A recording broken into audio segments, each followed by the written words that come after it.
BA प्रथम वर्ष के सभी छात्र छात्राओं का मेरे इस प्रथम व्याख्यान में स्वागत है। संगीत एक बहुत सुंदर विषय है। यह हमको आध्यात्म से जोड़ता है। संगीत के बिना सृष्टि का सौंदर्य संभव नहीं है।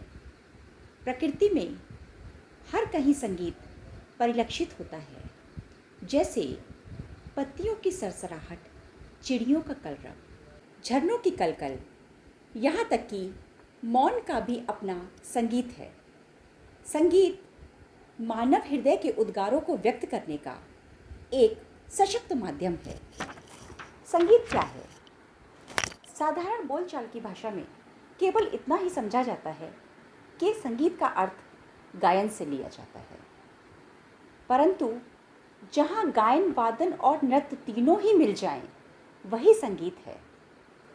संगीत रत्नाकर में शारंगदेव ने लिखा है कि गीतम वाद्यम नृत्यम त्रयम संगीत मुच्यते, अर्थात जहाँ गायन, वादन और नृत्य का सम्मिलित रूप हो, वही संगीत है। जिस प्रकार से गायन के अधीन वादन है और वादन के अधीन नृत्य है, अगर हम केवल गायन को ही लें तो जब तक उसमें वाद्य सम्मिलित नहीं होगा तो गायन अधूरा सा लगेगा। उसी तरह से जब हम नृत्य को लेते हैं तो नृत्य में गीत के बोलों का आधार और वाद्य का बजना जरूरी होता है। संगीत शब्द गीत में सम उपसर्ग लगाकर बना है। सम का अर्थ है सहित और गीत का अर्थ है गान। गान सहित अर्थात अंगभूत क्रियाओं द्वारा किया गया कार्य ही संगीत कहलाता है। एक आधुनिक विचारधारा के अनुसार संगीत अपने हृदय के भावों को व्यक्त करने का एक सशक्त माध्यम है।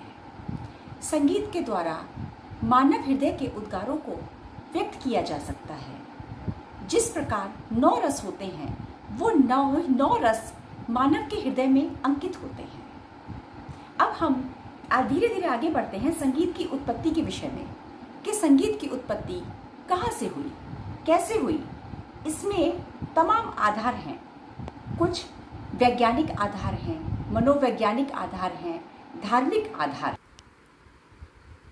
संगीत का उद्भव स्थल प्राकृतिक ध्वनियों को माना जाता है।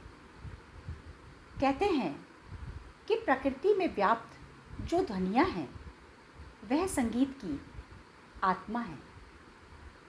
संगीत के जन्म के प्राकृतिक दृष्टिकोण में अनेक किंवदंतियाँ, कथाएं प्रचलित है। ऐसा कहा जाता है कि कोहकाप नामक पर्वत पर एक पक्षी रहता था, जिसे अतिशयजन कहते थे। उसकी चोंच में 7 छेद थे और उसकी जब हवा उसमें से निकलती थी तो हवा के प्रभाव से उसकी चोंच में जो छेद होते थे उससे 7 ध्वनियाँ निकलती थी।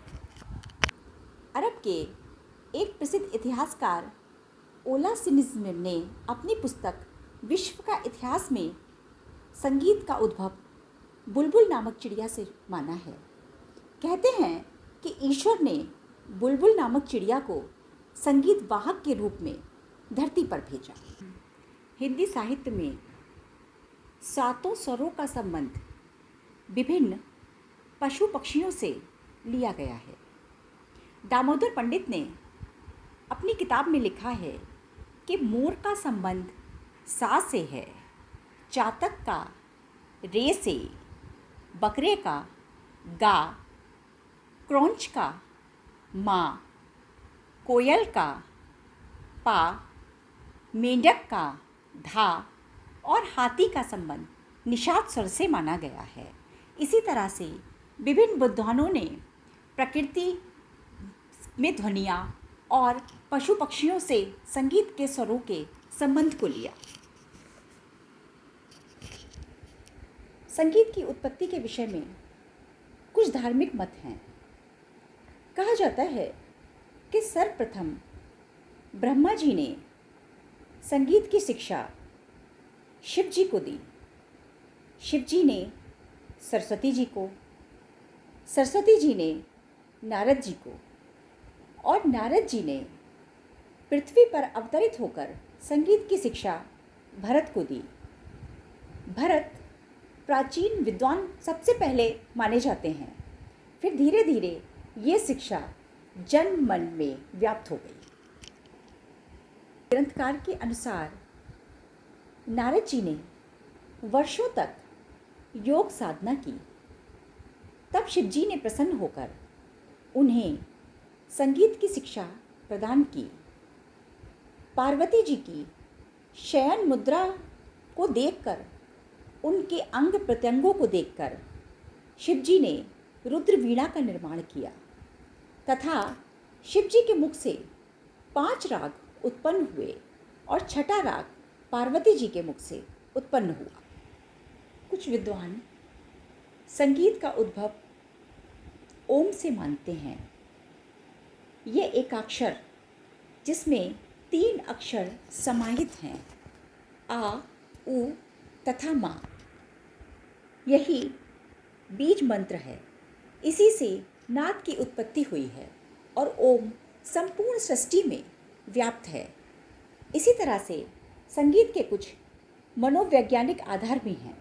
एक मनोवैज्ञानिक का कथन है कि जिस कला के माध्यम से हम अपने हृदय के उद्गारों को व्यक्त कर सकें, वही माध्यम संगीत है। जैसे चित्रकार जो होता है अपने मन के भावों को व्यक्त करता है पेंसिल और ब्रश से, साहित्यकार अपने मन के भावों को व्यक्त करता है शब्दों से, उसी तरह से एक संगीतज्ञ अपने मन के भावों को व्यक्त करता है स्वरों से। इसी तरह से संगीत की उत्पत्ति के विषय में भिन्न भिन्न मत सामने आए। संगीत के प्रकार, संगीत के 2 प्रकार हैं। एक तो सरल संगीत और दूसरा शास्त्रीय संगीत। सरल संगीत के अंतर्गत 3 प्रकार के संगीत आते हैं। सबसे पहला चित्रपट संगीत, नंबर 2 भजन संगीत या भक्ति संगीत, नंबर 3 लोक संगीत। चित्रपट संगीत जो फिल्मों में होता है, इसकी ध्वनि चटकीली होती हैं और वो बहुत जल्दी हमारे मन पे प्रभाव डालती हैं। दूसरा है भक्ति संगीत। जिस तरह से परमात्मा की भक्ति में भाव विभोर होकर हम पदों का गान करते हैं, जिसको भजन कहते हैं, शब्द या कीर्तन उनके माध्यम से अपने हृदय की भक्ति को व्यक्त करते हैं, वह भक्ति संगीत कहलाता है। तीसरा है लोक संगीत। लोक संगीत वो होता है जो हर राज्य के, हर देश के संस्कृति को व्यक्त करता है, वो वहाँ का लोक संगीत होता है। लोक संगीत बहुत सरल होता है। इसकी धुनें जो होती हैं जन मन पे प्रभाव डालती हैं, जिसे बहुत ही आसानी से सीखा जा सकता है। संगीत का दूसरा पक्ष है शास्त्रीय संगीत। शास्त्रीय संगीत वो है जो नियम में बंधा हुआ होता है, जिसके नियम होते हैं, जिसमें रागों का समय, रागों का विभाजन, राग ऋतु का संबंध आदि होता है, वह शास्त्रीय संगीत कहलाता है। इसके भी 2 पक्ष होते हैं, एक क्रियात्मक पक्ष, दूसरा शास्त्र पक्ष। क्रियात्मक पक्ष वो होता है जिसमें हम रागों का ज्ञान करते हैं, जैसे रागों के अंदर बड़ा ख्याल, छोटा ख्याल, ध्रुपद, धमार, तराना इत्यादि। और शास्त्र पक्ष वो होता है जिसमें हम संगीत के शास्त्र को जानते हैं। संगीत की उत्पत्ति कहाँ से हुई, ये कहाँ से आया, संगीत क्या है, संगीत के प्रकार क्या हैं, नाद क्या है, संगीत का महत्व क्या है, ये सब संगीत के शास्त्र पक्ष में आता है।